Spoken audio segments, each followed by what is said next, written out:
भुंगरू एक ऐसी तकनीकी है जिसके द्वारा सूखे इलाकों में या कम पानी वाले इलाकों में किसान उचित सिंचाई कर सकता है। यह तकनीकी गरीब और छोटे सीमांत किसानों के लिए वरदान साबित हो रहा है। इस तकनीकी की लोकप्रियता इतना है कि इसकी मांग पूरे देश में है, बल्कि देश हम न कहें विदेश कहें तो कोई अतिशयोक्ति नहीं होगी। इस तकनीकी की मांग देश विदेश हर जगह है।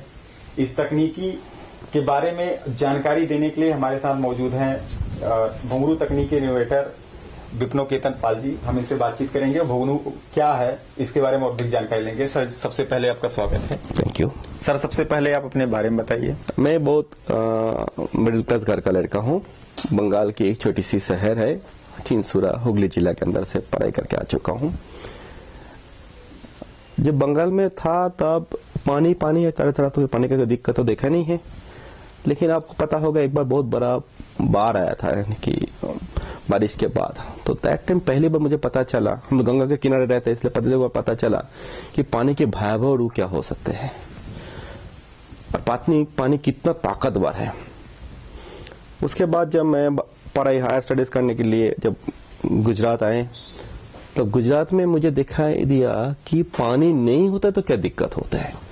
यानी कि अगर आप एक गांव के अंदर पानी की समस्या विकट हो जाती है तो क्या परेशानी होती है।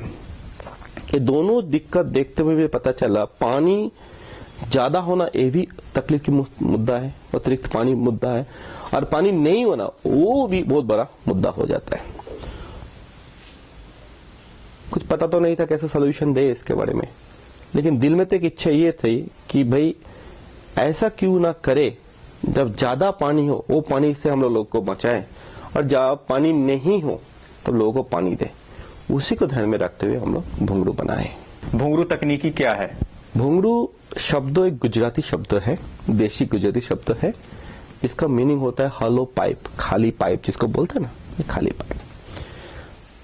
ये शब्द बहुत अचूक है, बहुत अद्भुत है, क्योंकि ये शब्द का सिंपल मीनिंग देखा जाए तो फूंकदानी होता है। जो गरीब महिलाएं चूल्हा चलाने के लिए हवा फेंकती है, फूकनी का, जिसको मैं बंगाल हिंदी में फूकदानी बोलते हैं, वही फूकदानी का एक रूप है भुंगरू। और ये ऐसी चीज है जो कभी भी कोई भी पुरुष इस्तेमाल नहीं करता है, सिर्फ महिलाएं फूकदानी इस्तेमाल करते हैं।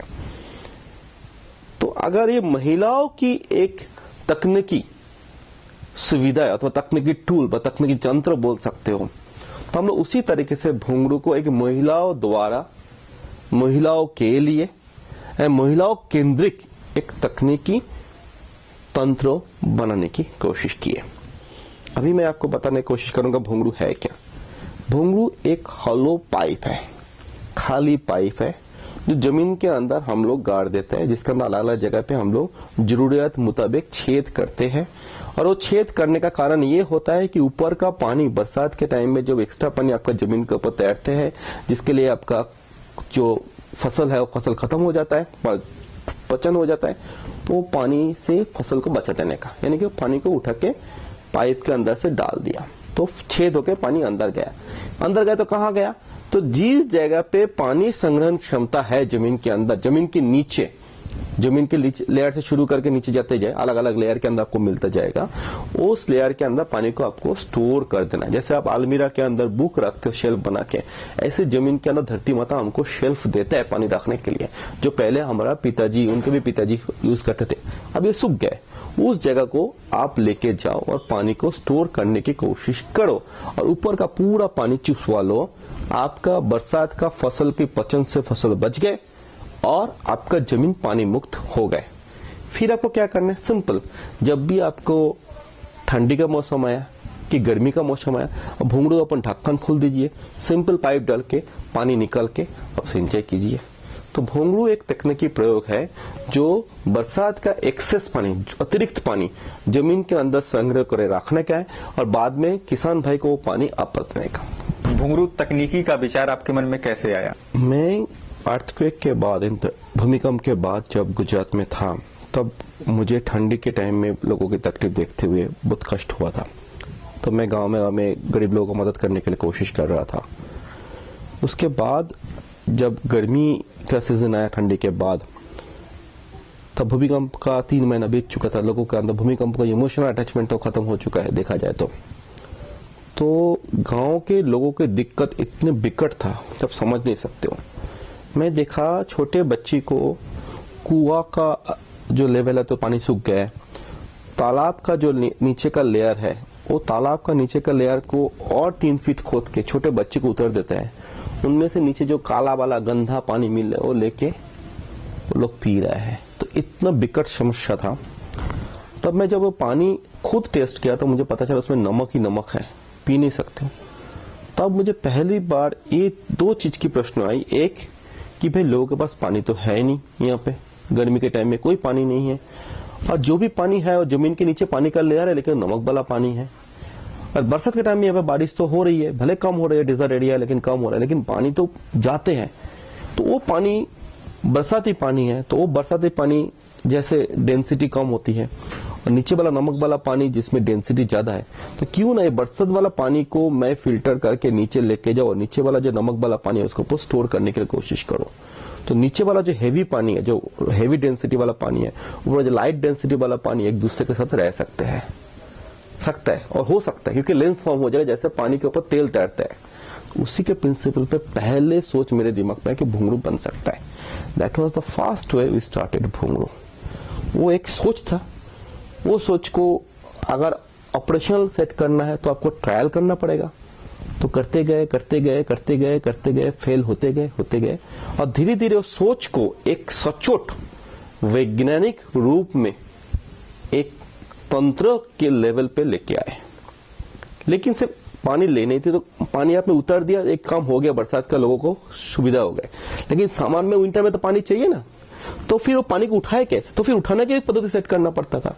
तो पूरा साइकिल कंप्लीट किया, यानी कि बरसात के टाइम में ज्यादा पानी को उतार के उसको फ्लोट कराना और गर्मी के टाइम में, बस ठंडी के टाइम में वो पानी को खींच के बाहर निकालना। ये जो पूरा चक्कर हुआ ये फुल सर्कल हुआ। फिर भी ये एक तकनीकी प्रारंभन हुआ, इसको कंप्लीट नहीं हुआ। उसको कंप्लीट करने के लिए मुझे 13 साल लगे और आज के दिन में हम लोग 17 डिजाइन बना दिए। अभी सिर्फ सलाइनी जोन ऐसा नहीं है, अभी कोई भी जोन में, कोई भी इलाका में, कोई भी दिक्कत में हम लोग भुंगरू इंप्लीमेंट कर सकते हैं। यह तकनीकी कहाँ कहाँ काम कर रही है? हम लोग जो डिजाइन बना है वो ऑल एग्रोक्लाइमेटिक जोन के संदर्भ में रख के बना है। हिंदुस्तान एक बहुत ही अच्छे देश है, आपको ये समझना चाहिए। हमारे मातृभूमि है, मदरलैंड। हमारे मदरलैंड आपको हर टाइप के एग्रोक्लाइमेटिक ऑप्शन देते हैं। राजस्थान के मरुभूमि से शुरू करके चेरापूंजी के बड़े पानी का इलाका देता है। उसी को ध्यान में रखते हुए हम लोग ऐसे भुंगरू का डिजाइन अभी किया है जो 200 से 400 मिलीमीटर रेनफॉल जहां पे होता है, पूरा डेजर्ट, यानी कि साल में 6 दिन ही बारिश होता है, उसके लिए भी बना है। और जहां पे 2000 मिलीमीटर बारिश हो रहा है, जहां पे बार है, उसके लिए भी भुंगरू बना है। तो ये हो गया आपका टेक्निकल एप्लीकेशन। आज के दिन में भारत सरकार इसको एनआरएलएम पॉलिसी के अंदर सजेस्ट किया, नेशनल रूरल लाइवलीहुड मिशन। तो भारत सरकार के ऑफिशियल लेटर निकल चुका है इसको हर स्टेट में इंप्लीमेंट करने के लिए। भगवान का अक्षय आशीर्वाद है, आप सबकी बेस्ट विशेष है। हम लोग आज के दिन में 11 स्टेट में पहुंच चुके हैं और भारत सरकार की अलग अलग पॉलिसी यानी कि नियम नीति के साथ साथ राज्य सरकार की अलग अलग पॉलिसी के साथ भी जोड़ रहे हैं। हम लोग सिंचाई में काम कर रहे हैं, हम लोग नरेगा में मदद कर रहे हैं, हम लोग एनआरएलएम में मदद कर रहे हैं, हम लोग एग्रीकल्चर में मदद कर रहे हैं, हम लोग डिजास्टर मिटिगेशन में मदद कर रहे हैं, हम लोग फूड और सैनिटेशन, वाटर सैनिटेशन में मदद कर रहे हैं, फूड सिक्योरिटी में मदद कर रहे हैं। ये बात हो गई अभी हिंदुस्तान की। इसके सिवाय बांग्लादेश में कर रहे हैं हम लोग अफ्रीका में घाना में कर चुके हैं, अभी हम लोग मदागास्कर, तंजानिया, मोजाम्बिक में भी कर रहे हैं। और बांग्लादेश में जो हम लोग काम किया उसके साथ साथ वियतनाम, म्यांमार, इंडोनेशिया से इंक्वायरी हमारे पास आया है। हाल ही हम लोग सोशल वेंचर एशिया कंपटीशन में टॉप किया एग्रीकल्चर इनोवेशन के लिए, जिसके जरिए अभी पूरा एशिया का जितने कंट्री हैं सब हमारे पास इंक्वायरी भेजा है। आज के दिन पे हम लोग बांग्लादेश के बाद पहला दौरा में वीजा 7 कंट्री पसंद किया और अफ्रीका में तो हम लोग वीजा 4 कंट्री पसंद किया है। तो 7, 4, 11 और हिंदुस्तान पूरा, ये हमारा तकनीकी मूव है। सर, इस तकनीकी को लगाने में कितना खर्च आता है? हम लोग एक निर्णय लिया है, जो भी किसान, और ये आप सबको बताइए, हमारे हिंदुस्तान की जो भी किसान ड्राउट के लिए खुदकुशी कर चुके हैं, उनके विधवा के लिए ये घुंघरू टोटली फ्री। हम लोग एक पैसा नहीं लेते हैं, नहीं लेंगे, ना किसी को लेने देंगे।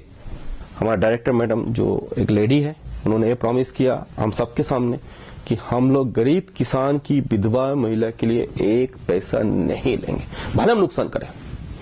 और नुकसान कर रहा है फिर भी हम नहीं ले रहे, हम बना रहे, धर के बना रहे गरीब किसान विधवा महिला के लिए। तो ये बात हो गई आपकी एकदम फ्री।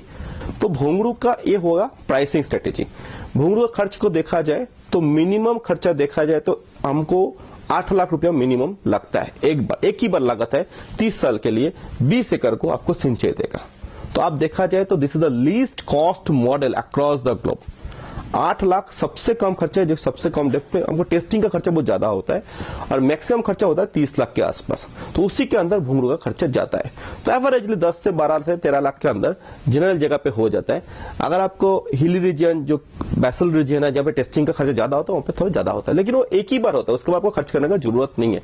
स्केल करेंगे तो घुंघरू का खर्चा बहुत कम हो जाता है। घुंघरू नैऋता सर्विस प्राइवेट लिमिटेड कंपनी के बारे में आप बताइए। नैऋता सर्विस प्राइवेट लिमिटेड एक सोशल एंटरप्राइज है। सोशल एंटरप्राइज यानी कि जो प्राइवेट लिमिटेड कंपनी है, लेकिन उनकी जो भी प्रॉफिट होता है वो विकास के लिए खर्च होता है, आपने जेब भरते नहीं। हम लोग देसी भाषा में बोला, मैं देसी आदमी हूं। घुंघरू के बारे में बात करें तो घुंघरू आज के दिन में नैऋता सर्विस प्राइवेट लिमिटेड के द्वारा अक्रॉस द वर्ल्ड हम लोग प्रमोट कर रहे हैं। हम लोग अलग अलग वर्टिकल में काम कर रहे हैं। किसान के लिए, गरीब किसान के लिए काम कर रहे हैं, मिडिल किसान के लिए काम कर रहे हैं, रिच किसान के लिए काम कर रहे हैं। तो इसी को ध्यान रखते हुए नैऋता सर्विसेज आज के दिन में अलग अलग पार्टनरशिप कर रहे हैं। नैऋता सर्विसेज का जो डायरेक्टर है उनका नाम है तृप्ति जैन, ये अहमदाबाद में है, लेकिन हम लोग अभी 6 स्टेट में ऑफिस सेट कर चुके हैं। उनके हाथ के नीचे मैं काम करता हूं और मैं उनका वन ऑफ द डायरेक्टर भी हूं as innovator. She is the implementer program. और हम लोग जो पार्टनरशिप क्रिएट किया है वो गवर्नमेंट के साथ पार्टनरशिप किया है, एनजीओ के साथ पार्टनरशिप किया है, फार्मर प्रोड्यूसर ग्रुप के साथ पार्टनरशिप किया है, सीबीयू के साथ, कम्युनिटी बेस्ड ऑर्गेनाइजेशन के साथ पार्टनरशिप किया है, महिला बचत मंडल जो होता है सेल्फ हेल्प ग्रुप के साथ पार्टनरशिप किया है, कॉर्पोरेट के साथ पार्टनरशिप किया है, सीएसआर के साथ पार्टनरशिप किया है, गवर्नमेंट ऑटोनोमस बॉडी के साथ पार्टनरशिप किया है और अलग अलग वैल्यूएडिशन दे रहा है। नॉट ओनली घुंघरू, हम लोग घुंघरू के साथ अभी घुंघरू एंड डिश सोल्यूशन दे रहा है, घुंघरू एंड डिजास्टर मैनेजमेंट सोल्यूशन दे रहा है, घुंघरू एंड ड्रिंकिंग वाटर सोल्यूशन दे रहा है, घुंघरू एंड वाटर प्यूरिफिकेशन सोल्यूशन दे रहा है, घुंघरू एंड वाटर रिचार्जिंग सोल्यूशन दे रहा है। तो आपको जिस तरीके से नीड है, जिस तरीके से टारगेट ऑडियंस है, जिस तरीके से जितने लोगों के पास जितना पैसा है, उसी मुताबिक हमको उनको सोल्यूशन देने की कोशिश कर रहे हैं। At the end of the day हम जो भी प्रॉफिट करते हैं वो प्रॉफिट चला जाता है गरीब लोगों के पास। और ये पूरा प्रोसेस में हम लोग लास्ट 2 साल में ब्रेक इवन कर दिया है। हम लोग 2011 में शुरू किए थे, अभी ब्रेक इवन हम लोग हो गया है। और आज के दिन में हमारा पार्टनरशिप अभी यूएसएड भी पिकअप कर रहा है, अफ्रीका में भी सीजीआई पिकअप कर रहा है, आईडब्ल्यूएमआई जो दुनिया का सबसे बड़ा वाटर मैनेजमेंट इंस्टीट्यूट है वो भी पिकअप कर रहा है। इसके साथ साथ भारत सरकार तो हमको आगे ले ही जा रहा है। आप इस प्रोजेक्ट के द्वारा किसानों को क्या उपलब्ध कराते हैं? सबसे बड़ी बात है उनकी आत्मविश्वास, आत्मगरिमा। आपको पता है, आप लोग तो किसान के साथ जुड़े हुए इतना बढ़िया पब्लिकेशन कर रहे हो। आज के दिन में पूरा एजुकेटेड कम्युनिटी किसान को लेबर तरीके से देखता है। बिल्कुल सही सर, एकदम लेबर। और मुझे हैरान होता है देखने के लिए कि तुम किसको लेबर बोलते हो जो आज 2 एकड़ जमीन में खुद निर्णय लेता है कि मुझे कितने जमीन बोना है, उसमें क्या क्रॉप बोना है, क्या सीड लाना है, कितना सिंचाई करना है, उसमें क्या निंदामन करना है, उसमें कितना वीडिंग के बाद उसको सपोर्टिंग करना है, उसको सपोर्टिंग करने के बाद किसके उसको हार्वेस्टिंग करना है, हार्वेस्टिंग के बाद कैसे स्टोर करना है, कैसे बेचना है। आप कोई भी टॉप आईटी एक्सपर्ट को लीजिए जो महीने में 5 लाख रुपया कमाता है, वो इतना करने के लिए जाएगा, आधे घंटे में पागल हो जाएगा। बिल्कुल सही सर। तो किसान कभी भी लेबर नहीं, वो हमारा अन्नदाता है। अगर भारत माता हिंदुस्तानी हो, हिंदू हो, मुस्लिम हो, सिख हो, ईसाई हो, सब भाषा में एक बात तो क्लियर है, जल जीवन है। आप कुरान पढ़ लो, आप बाइबल पढ़ लो, आप धर्मग्रंथ हमारा पुराण पढ़ लो। तो प्रश्न ये है, अगर आपने जल जीवन समझते हो और जमीन आपकी माता मानते हो, तो किसान को मानो वो माता की पुत्र है, तो आपका भाई है। तो किसान को पहले तो इज्जत देना शुरू करो मेरे भाई। और वो एक ही आदमी है जो सब कुछ खुद करता है, उनका प्रोडक्ट का भाव कोई दूसरा फाइनल करता है। तो इसमें मुझे बहुत चीड़ आता है कि किसान के लिए क्या देना चाहिए। किसान को इज्जत देना सबसे पहले जरूरी है। इनकम तो आप कमा लेगा, अब उनको इज्जत देना शुरू कीजिए पहले। दूसरा, उनको संसाधन दीजिए। तीसरा, उनको संसाधन उनकी भाषा में दीजिए। अब इंग्लिश संसाधन नहीं दिया, अब जैसे आपने इतना अच्छा पब्लिकेशन करते हो अलग अलग भाषा में, ये बहुत अहमियत है। किसान को अपनी भाषा में, अपनी सूझबूझ मुजब, अपनी नॉलेज, अपनी कोठा सूझ के अंदर लिंक कीजिए। वो आप करो, तो अगर वो करोगे तो किसान कहां से कहां ले जाएगा। आज 1 एकड़ में अगर वो 30,000 रुपया प्रॉफिट करने का कोशिश करता है तो उससे बड़ा एंटरप्रेन्योर कौन है आज के दिन में। मैं तो बोलूं दूसरे बड़े बड़े जो आज ई-कॉमर्स वाले उनसे बहुत आगे है।